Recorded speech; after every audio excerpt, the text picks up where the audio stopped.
Hello, everybody, and welcome to episode 1 of the Raise Your Own Bar podcast. My name is Tamara Bucky, and I'm so excited to be here with you. And because this is a very personal project of mine, I wanted to have the most personal person that I could have on the podcast for guest one. So, this is my boyfriend, Andrew Horton. Welcome, Andrew. Hey, Man, it's so exciting to be here in my living room with you. kind of our living room, right? I mean, this is This my is living your living room. room. My You have living your room's over living there. room. We have separate living rooms because we both like to do our own thing in the evening time. And for him, that's watching TV. For me, it might be reading or playing on the computer. And so having that space for ourselves is, I think, important in relationships. And since we don't have the property to have like a she shed and a he shed, this is our way of coping. Seems to work out pretty well. Yeah, I think so. So, Raise Your Own Bar is my brainchild. It's something that started out as a philosophy for me and it became a business model. And now it's something that I want to share with the world through speaking engagements, training, and now this podcast. And so, Andrew is instrumental to this entire venture. Without his support, I wouldn't be able to do anything really. He's been supportive of me financially as well as administratively. He helps me with paperwork. He helps me with IT. I appreciate that you are my unofficial IT guy and you're crushing it. And one day when we hit it big, we will, of course, share in the financial rewards. But for now, he is being very supportive financially. So thank you very much for that. You're welcome. So not everybody has that, that kind of partner to have somebody that supports you when you need it and when you want to go after your dreams. Because for those of you that don't know, I was in corporate world. I was making great money, doing big things. And then I felt like it wasn't being authentic to me. I wanted to go and do more, and doing books, accounting, that kind of work just wasn't thrilling me anymore. And what I really wanted to do was help people grow, help people strive for greatness in themselves in whatever area that is. And so here I am a little bit over a year later and starting to pick up momentum. So it's been really exciting. So, excuse me. So the point of this podcast is to talk to people about how they raise their bars and how they help other people do the same. So, Andrew, let's just kind of talk through, since I've known you, which has been almost a decade now, how you've raised your bar in various ways. When I met you, you were still in the military, you were a soldier, and then let's talk about how that unpacked. Yeah, so I was a soldier musician. I was a trombone player in the band for 8 years. I served in uh, Fort Carson with a small stint in Iraq. Went to Germany for a couple of years, and then I ended up here and decided to get out and use my GI Bill to go back to school. Now, when I was thinking about going back to school, I was I was intimidated. I wasn't sure if I could do it because I went to school before and I didn't finish my degree. And that kind of weighed on me a lot. And I just wasn't sure that I had it in me because and I knew I wanted to go into a different field. I wanted to go into some sort of STEM field. It's now STEAM, which so I was already there, but uh, so I was thinking IT of some sort. Ended up landing on electrical engineering, and you were instrumental, along with a very good friend of mine, Ray Murphy, who went with me on the day to uh, see if I could get accepted. They were doing acceptance on the spot if you brought your transcripts, um, and that was a big push for me, and having the support there really helped for me to actually go back to school. It showed. I mean, I got accepted, and then I started school. I got out in 2017 my of the army. My command team was extremely supportive. They actually even gave me an extra week and a half off, so to speak, so that I could start school. Well, I think my commander, when I asked him or told him that I was about a week and a half short, he was like, "Well, sounds like your duty station is going to be school, and you should just call in and report that you're alive and well and go to class." So, I had a lot of help from a lot of people, and getting started was one of the biggest hurdles that I went through transitioning from the military to a completely different career field, going back to school for it anyway at that time. And it was terrifying, but with proper support, I was able to get going in school, and I immediately started doing well. But there were times that there was a lot going on. I mean, I think one semester I was taking 18 credits. Oof. Yeah, and that was, I think, 5 courses plus 3 labs, and I was playing with the jazz ensemble at the school, and I had an internship. So it was a lot going on, and I was struggling. And when I was in school before, it's like I'd start doing poorly in a class, and it's like, well, I'll just withdraw so I don't get a bad grade or something. This time, I decided to just push through. C's get degrees, you know.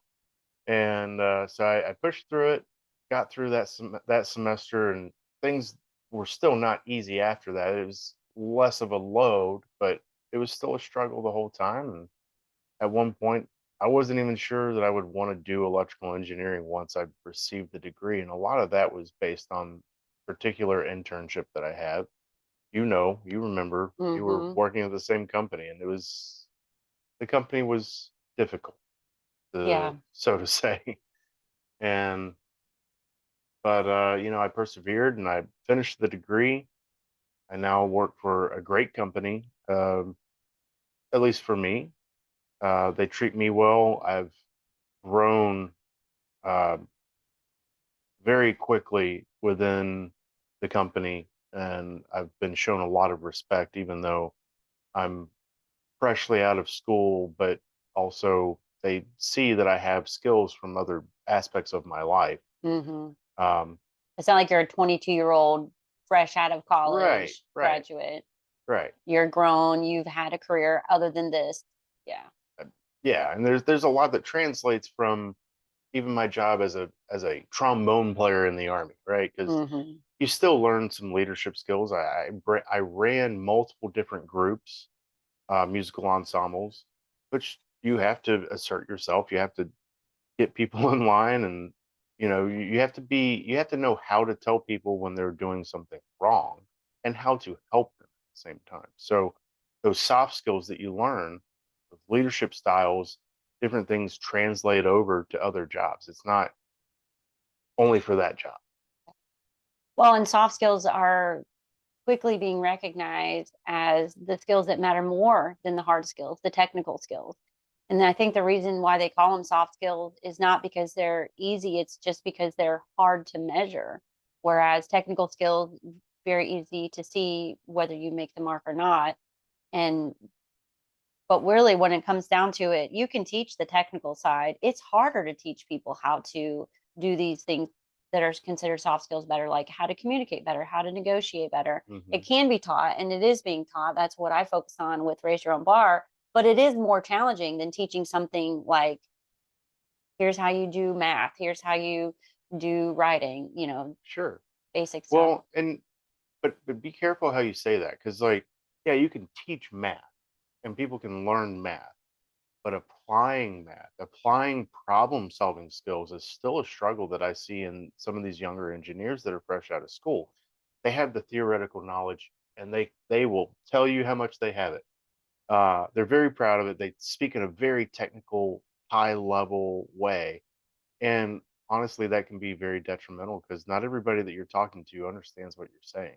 You have to be able to speak in the vernacular. You have to be able to talk to people that aren't electrical engineers, Yeah. right? And a lot of the time, people will get ahead of themselves when it comes to problem solving.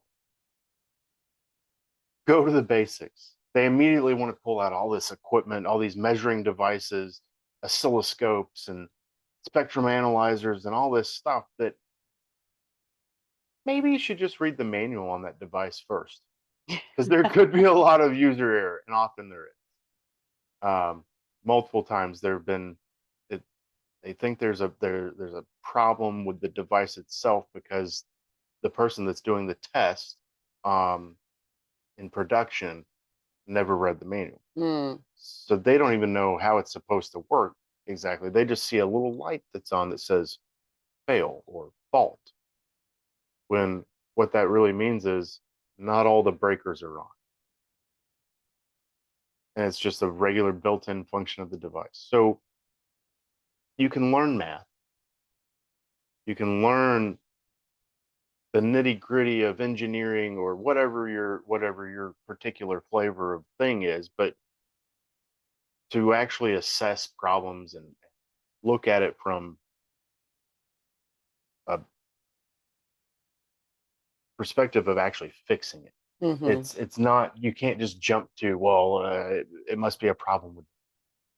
Well, yeah, and that's using your resources, that's working the problem the right way, which you first need to assess what's going on. And okay, starting with the manual, it sounds like a no-brainer, but we both know that reading the manual a lot of times is not something that's done right away.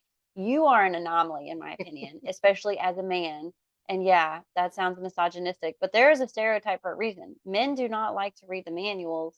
And since I've known you, I've been blown away by not just work wise, but I mean, we buy anything, a toaster oven, I mean, an air fryer. He gets the manual out and looks at it before he even plugs it in. And whereas I'm more reckless, I want to just plug it in and figure stuff out. But you say that I'm an anomaly, but the guys on my team that I work with, we're all the same. We all read the manuals, even at home. Like I've had this discussion with guys at work. And now, granted, we're all uh, in our 30s, or even I think we're all 30s, somewhere between 30 and 40, right? Some of us are closer to 40, some of us are closer to 30, but we're all a little older. We're not straight out of school, and we've all been through the hoops a few times where it's like, okay, we we've all been burned by not reading the manual. Yeah. Read the manual. Somebody already did the work for you. They already told you how this thing works.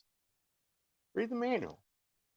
I need to take a page out of you guys' books because I do not like to read the manual. I typically will wait until there's a problem and then read it. Or until I give it to you, I'm like, "Hey, can you figure this out for me?" And then you'll call me out. "Did you read the Yeah. manual?" Well, there are a "No." lot of times at work even that we have stuff that it's already been in place in our system that I never read the manual because I didn't need to. It's already hooked up. It's working. Cool. But when a problem arises that is unexpected, and they're like, "Hey, this thing's not working the way it should," Mhm. I revert to the manual. That's the first thing I do before I try and troubleshoot it. That's smart. And I would say that's good advice for anybody who wants to do better with problem solving. Use your resources. What already exists in writing, whether you're talking a manual or you're talking a how to guide or you're talking a process map, or even like internal policy documents. Hmm. There are so many things that have potentially already been written down that you can go to. And of course, we all have Google. Yeah. So even Googling the product or the problem or the goal, whatever it is, I find a consistent issue with people just not using their resources. And I don't Mhm. know if it's because they don't know what resources exist or maybe that's just not being talked about enough, but I consistently try to teach people to use their resources. Yeah, I think so. I we have a company SharePoint. We also have our individual program SharePoint, and I think I've seen this struggle even with some of my own team members. They don't know what to search for, Mm, how to properly search for the thing that they're looking for. And there's different ways you can do it. With our stuff, we've got drawing numbers, we've got part numbers, there's policy, and there's keywords that you can use, and there's specific identifiers. But it's a it can be taught, but it's also just a learned thing mhm. of process and elimination of what do I need to search for. And I think that, I remember it may have been seventh or eighth grade. I was in a technology class like that, and this was still, fairly early on with the internet, but it was there. And at that point, we still even had databases for the library and stuff that you could search. But we actually had a small crash course, I guess you could call it, on how to search Mm, this or this or that, and then using parentheses, using asterisks for like for part numbers. Specifically for us, you can use an asterisk when you don't have the full part. It'll pull up anything that's like it's a wild card, right? So you mhm. can give this portion of the part number star asterisk, and it'll give you all the ones that have that plus the extra. So it's just little things that maybe not everybody knows. Yeah, that's a good point. Knowing how to search. I found, in my experience, less is more when you're putting things in Google, for example, or any other, search engine.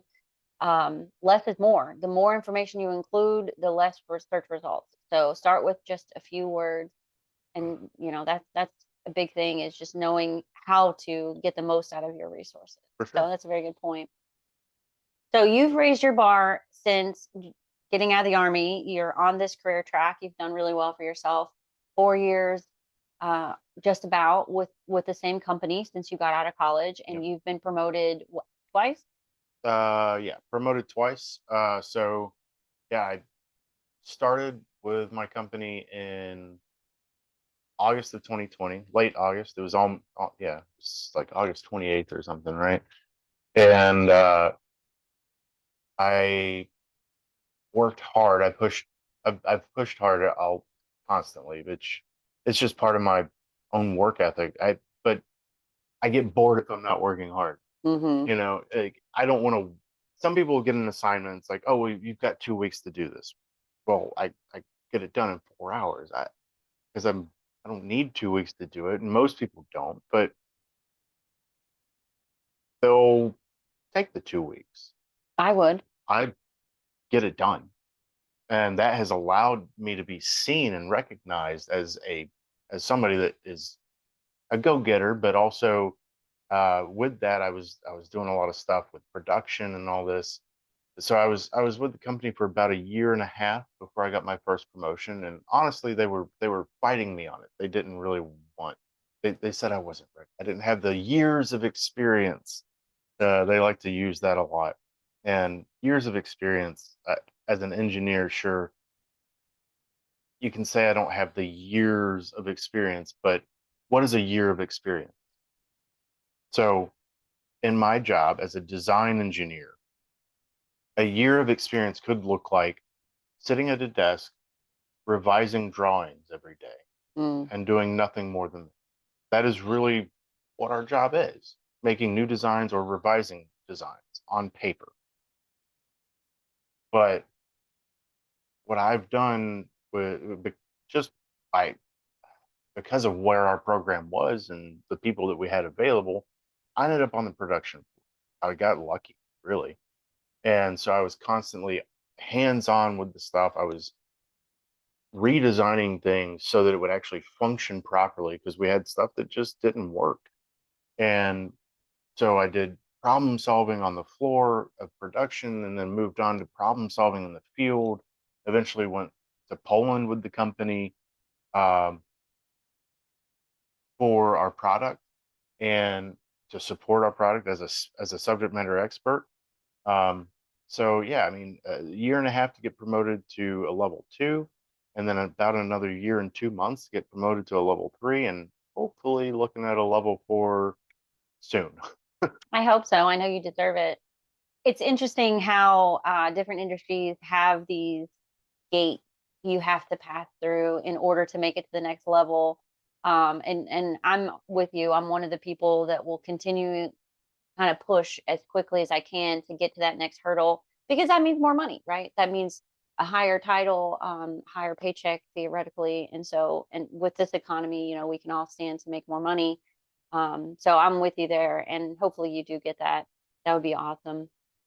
And the fact that they wouldn't consider, sure, you're newly graduated with this electrical engineering degree and now working in this new field, but you have all this other world experience. You've been all over, you've done a lot of different things, because with the army, you didn't just play music, you had all these other secondary duties where you learned different pieces of the business that made you, I think, very well rounded as a subject matter expert of anything. You know how to talk to people, you know how to run meetings, you know how to fix things, problem solve.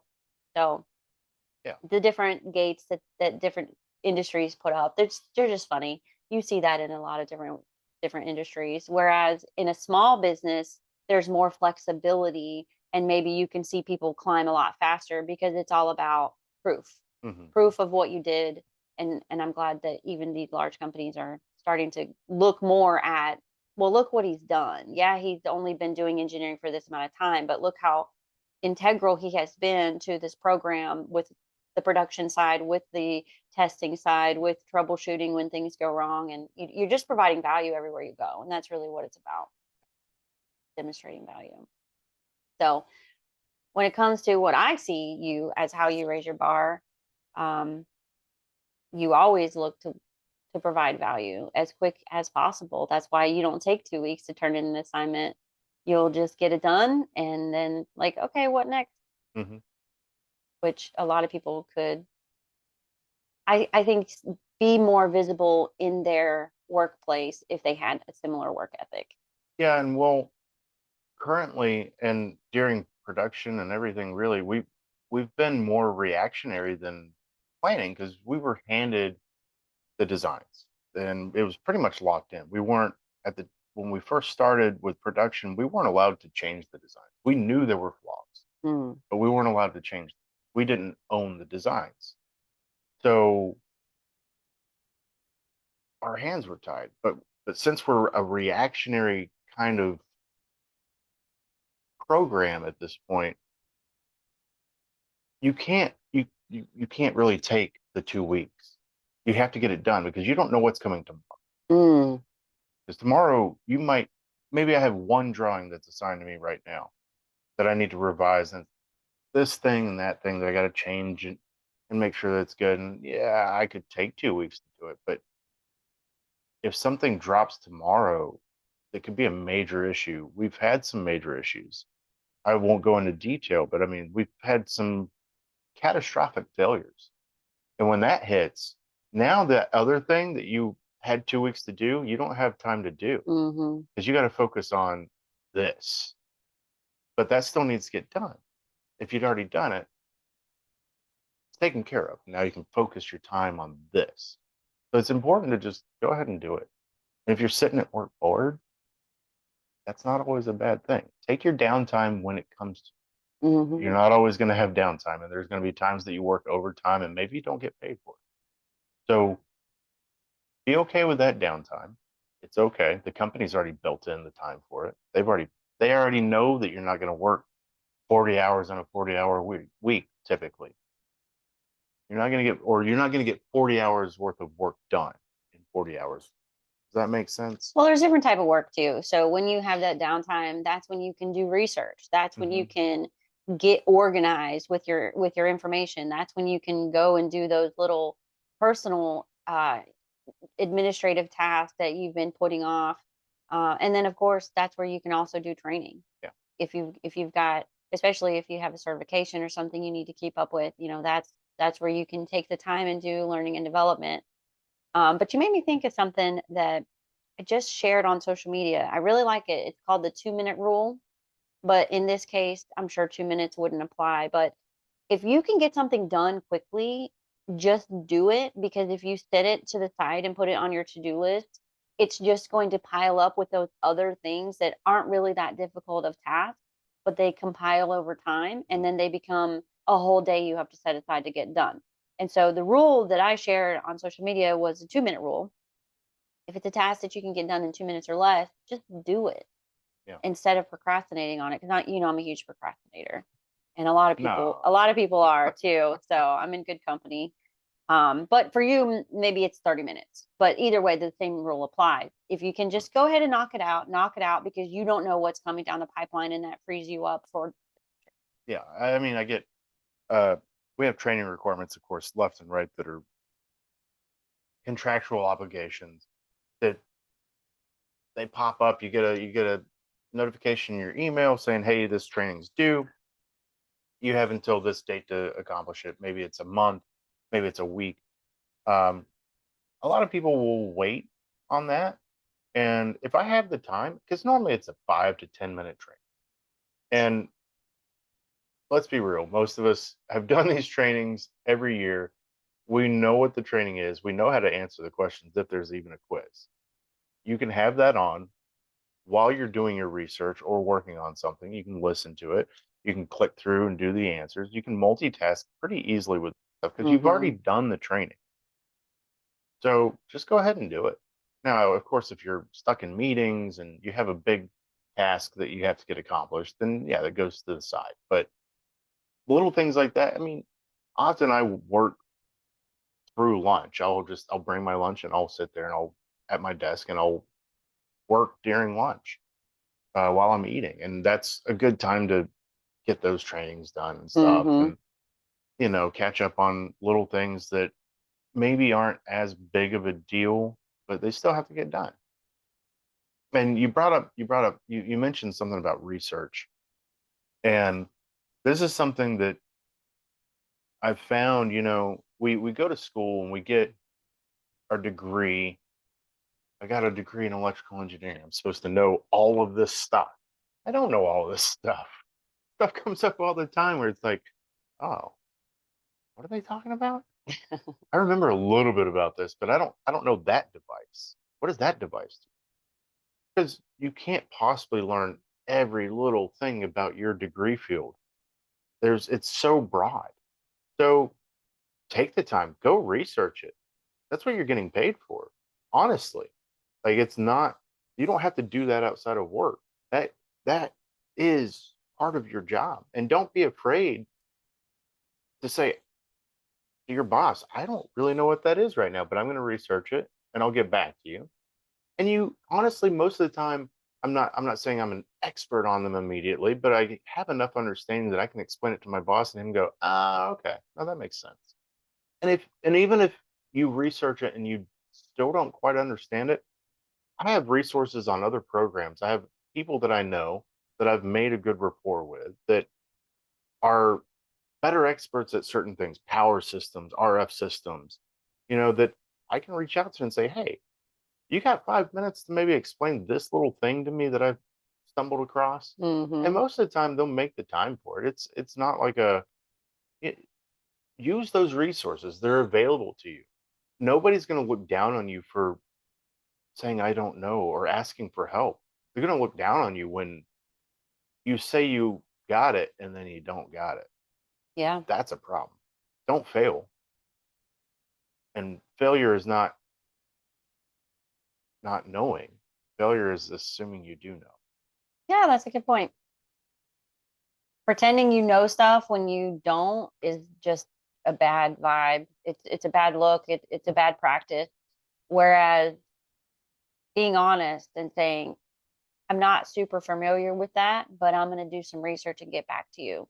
Like that's all your boss would expect of you. I mean, if anybody's boss expects them to know every little thing about everything, that's just not realistic. Well, that's how the army thought, though. Well, you got to memorize all the army doctrine. Yeah, good luck. No, but consistently just use your resources, and I tell this to people in some of my trainings. um you don't have to know everything about your field. Like I went to school for accounting and business. I don't know everything about accounting and business. I know enough, and then I know where to find it. I know what regulations apply, what laws, what resources exist, and I bookmark them so that I can go and find that stuff easily.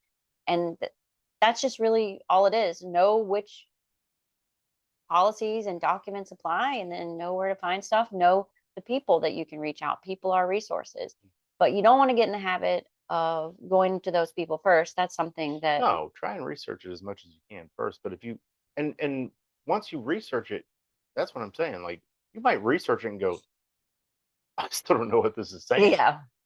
That's when you reach out to those guys and say, hey, I was looking at this thing. And I get that it is this, but I still don't really get what it does, or however you're confused. And Hmm. if you've tried to figure it out, they're definitely going to help you. You know, Yeah, you just don't want to be that guy who asks your neighbor first. Some people have that proclivity. And I think that it stems from just like a lack of confidence. And so Mhm. they won't even try to research it. They'll just go to their who they see as the expert. And that's something that I've had to work with people on. So try it yourself, find out what you can, and then hey, I looked at this and this and this, and this is where I'm at. Could you walk me through it? Most people will be helpful. For So sure.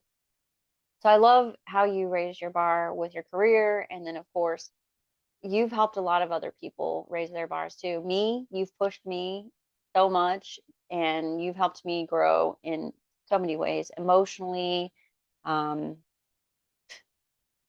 like he teaches me stuff constantly. So I know a lot more about engineering. I know so much more about just even like navigation, like stereotype number Which way is two, north? I put her on the spot. that way, You got that way. Stereotype number two, women are not great at navigation. Look, I embody that stereotype. And since he's been in my life, which is almost a decade now, he has taught me so much because he always just tries to make me be aware of my surroundings and orient myself on a map, and it really does make the world of difference. But besides me, tell the audience how you help other people raise their bar in life. Yeah, so I guess I've helped a few other people, mostly friends of mine that I've met at various places, various stages in their lives. Maybe they're struggling with financially, struggling with addiction, struggling. Maybe they're living on the street, and um,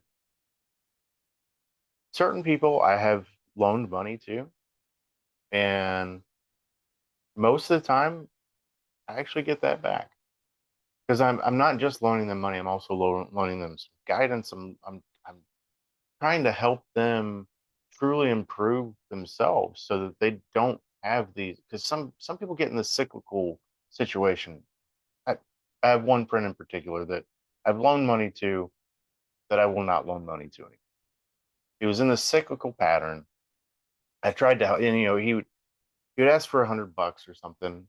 Okay, and I'd loan him $100, and then he'd pay me back $100, and then he'd squander it quickly, and then almost immediately ask for another $100 and to get by. And I try and give some guidance on, you're borrowing money, and then as soon as you pay it back, you've got a big payday or a bigger payday, and you've paid everybody back that you owe money to, and then you're also buying them drinks or buying them, you're trying to show them kindness back beyond just paying them back. And I don't most people that are loaning money, they don't want you to do that. Pay Mm-mm. them back, and then, like, spend within your means. You don't have to buy things for other people as a gift after they've given you the opportunity to get out of the hole. Um, other friends I've helped, um, try and I've helped them get a better space to live. Um, they haven't always turned around their life completely, and some of them are no longer with us. But you do the best you can to help people in the best way that you see fit. It's not always through money. A lot of the time, it's just through being there, listening to what they have to say, listening to what they've been through. And maybe you've been through something in your life that you overcame, and you can help them kind of navigate that and figure out, well, so if I'm here, how do I get to? And it's not all at once. It's always baby steps. It takes time. And it's a struggle, sure. But As long as you're taking steps in the right direction, that's what matters. yeah, And I've yeah, seen, and we've helped many people together. Some that take, a bunch of steps forward, but then a bunch of steps backward, and they end up in a worse situation. And all we can do is just be there to lend an ear, lend a shoulder to cry on, yeah, help them when they truly want to make the changes in their life. That's the thing. You can't force change on people. You No. can tell them how to do it. You can show them the steps necessary, but they ultimately have to be the ones to take the action. Yep. And of course, another thing that I consistently see you do is you help people get back on the road and have a well working vehicle, because I know you like to Yeah. tinker. So Yeah. I you're do like to constantly tinker. working on people's cars Yeah. just for fun. Well, yeah. I mean, people. I don't know how many flat tires I've plugged or told or looked at and said, no, you need new tires. And I've sometimes I've even helped financially to get those new tires as a loan until they can pay for them, because you got to get to work, but you can't drive on those tires. They're the bad thing. I've helped a lot with brakes and stuff too. Yeah, I know how to work on cars uh, a little. I'm not gonna rebuild your engine, but you need spark plugs, brakes, Yeah. tires, things like that. Oil change, I can help out with that, and I'm happy to do so. As long as I have the time and we have the resources to get it done. Um, it's little things like that that go a long way in with people. People take things like that, just taking the time to work on their vehicle because they don't have the money to take it to a shop. They don't have the know how to do it themselves.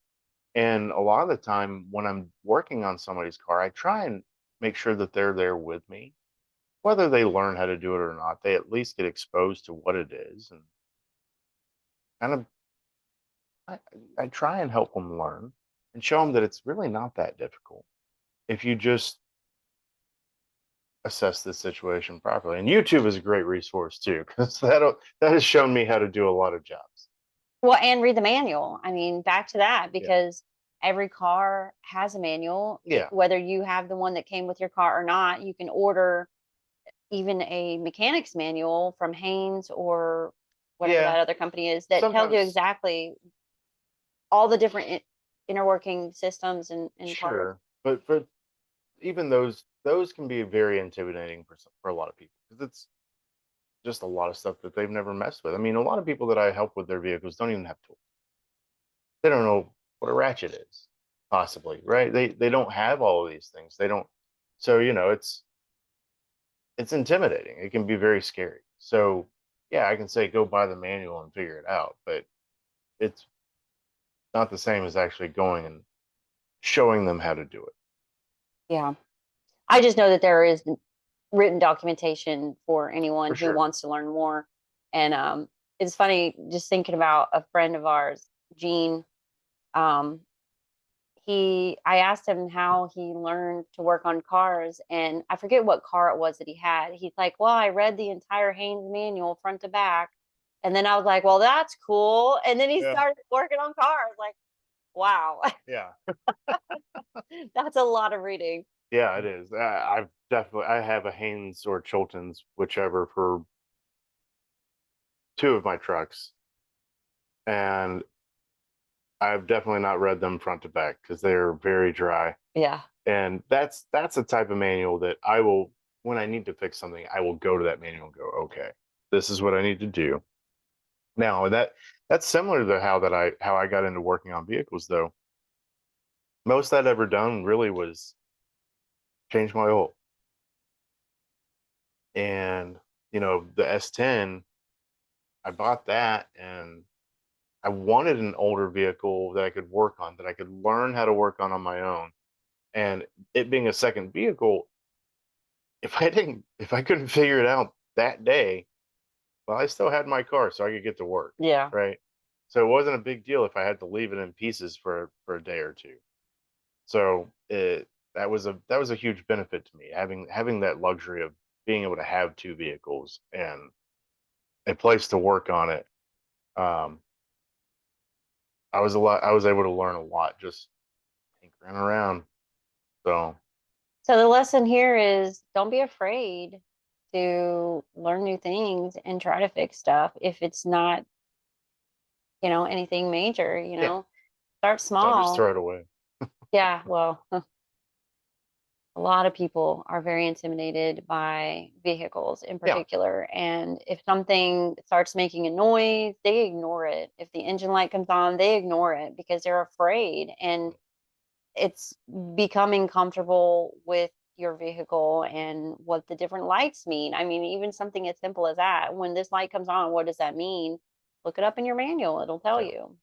Yeah. And most of my friends know that if something is going on with their vehicle, they can reach out to me. And I may not know the answer. And I will look up, I'll research as much as I can, but I may not be able to find the answer. And I might tell them, you should take this to a shop because it's beyond me. And that's okay too. Yeah. But if I can help them, I'm going to help them. And people see that. People see when they get helped by somebody. I've watched it happen. I've helped people, and they are so happy that I've helped them, and then they'll help somebody else. Maybe not in the same manner. Maybe they don't go work on their somebody else's vehicle, right? But they help them in a different way, and it's really cool to see that behavior passed on because that's what it's all about. People helping. Um, and I love that it is inspiring others because one act of kindness can really create a ripple effect. And the idea of passing it on by doing something good for somebody else in a way that you can help. Everybody has their different talents, they're in different places in life, they have different experiences, but everybody can help in some way, even if it is just listening, being lending an ear to somebody who needs to get something off their chest, or giving life advice. Like Hmm. anybody can. Yeah. So I love that, and I admire that about you because I care so much about humanity. Like I get so annoyed. Like on one hand, like I think humans are so dumb sometimes because we just make mistakes over and over again and we don't learn. But then on the other hand, when you see somebody have a light bulb moment, it's like it's so inspiring, and it's crazy how you can just kind of go through those feelings back and forth. Humans are dumb. We should just let the plants take over the planet. Oh wait, no, I have hope for humanity again. Whenever I see an act of kindness, it gives me hope in humanity again. So Yeah. thank you for providing that kind of hope. That's right. So let's see, what else do we want to talk about? We've talked about how you raise your bar, and we've talked about how you help other people raise their bar. And we want to talk about how you help me raise my bar? Constantly pushing me. I see you as constantly pushing me to be better. I feel like that's more of a thing for you to talk about. I mean, Well, the way that I see it on my end is you'll help me, but you'll only help me when you know I can't do it. And you push me to not be lazy. You push me to figure things out for myself. And I need that sometimes because I mm, can be sometimes I get a lack of confidence in myself in certain areas. And so maybe I just don't want to face the thing. And so I'll mm. come to you. And then you'll push it right back on me and you'll say, well, did you do this? Did you do that? Have you looked at the manual? Did you Google it? And a lot of times I'm like, no, but I'm just intimidated by the thing. And so I'm coming to you. And so you help me by empowering me to solve my own problems. And then of course you're there when I can't solve it. And sometimes I'm frustrated and you're like, just let me do it. If it's a computer issue, for example. Oh, yeah. Just so everybody knows, IT and Tammy do not get together. They don't get along. They don't like each other. Well, I don't know that the IT doesn't like her. She claims it doesn't. She gets really frustrated. Watch out for your computers. She might break it. She might throw it across the room. Um, she might just slam her phone down and crack the screen. These things have happened. These things have happened in the past. It's been a Um, while since they've happened, but they have. Technology is not that complicated, really, and but it but maybe it has feelings too. Maybe don't be so mean to it. Maybe clean it every now and then. Oh, Because I know forgive at me. one point your laptop was doing all kinds of crazy things. The mouse wasn't going where it needed to, and I looked at the mouse pad. I tell you guys, this thing was wow, wow. It was so gross. There was just a Oh, buildup of film on it, and You couldn't really drag your finger across it anyway without getting stuck. So, Okay. okay, take care of your To point. clean my computer. I cleaned it. It What? does work better. Yeah. What happened after you cleaned it? Did everything kind of start working right, or? Don't recall if there was a correlation in the cleaning. I'm pretty sure it was immediately that your mouse pad started working. Okay, clean your computer. This is a good piece of advice. Treat your belongings, your technology, your cars, you know, all of this stuff. They all need maintenance. Yeah. Take care of your stuff. Now, granted, there's going to be times where there's software glitches and things like that. Always remember, did you try rebooting? Rebooting does fix like 99% of the issues. It's just The rest of it is it plugged in? right. Once in a while, it's actually something wrong, but Yeah. no, a lot of times a reboot will fix an IT issue. Um, well, thanks for calling me out for being messy, and that's because I eat at my desk more than I don't, and that's just a habit I have, eating at my desk, and I need to get in the habit of cleaning my computer regularly, Hmm. I guess. Ah, thanks for calling. Specifically the mouse pad and maybe the keyboard. Yeah. Okay. Anywho, well, the point of me bringing this up was not to show you what a messy girl I am, but to explain that you do help me with IT issues because sometimes I get frustrated and I can't. I've already tried to troubleshoot. I don't know what else to do.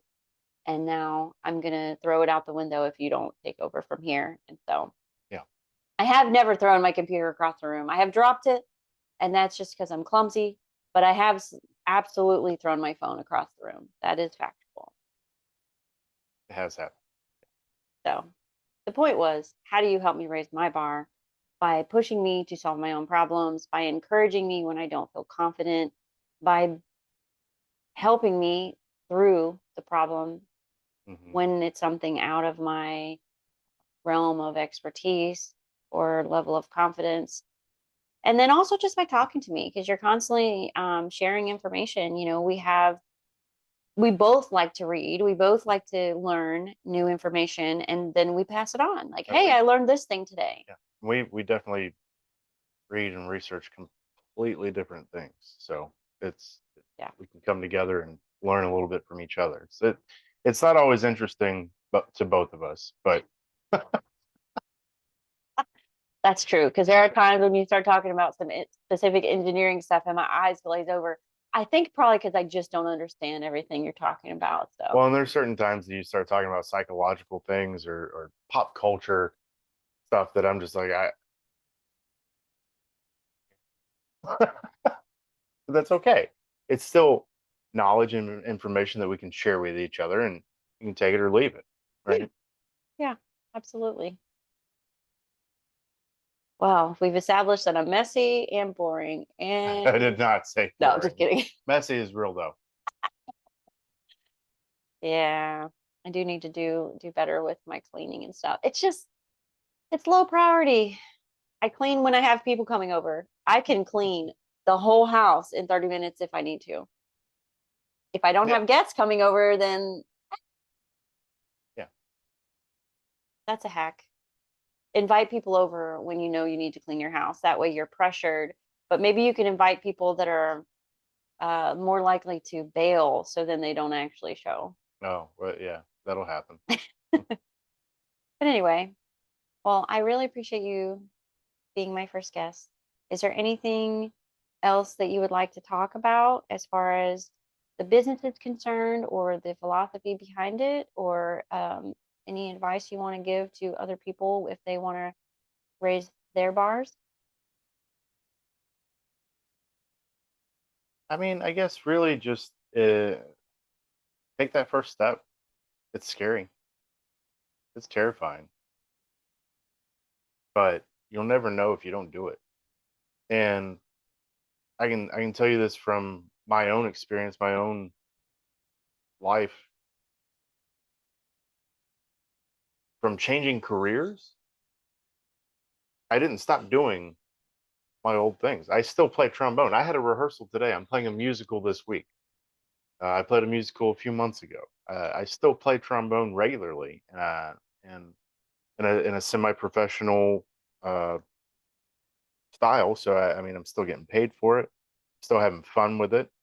Um, just because you're changing careers or you're growing doesn't mean you're leaving behind those old things. They're still part of you. You can still enjoy them. You can still experience them.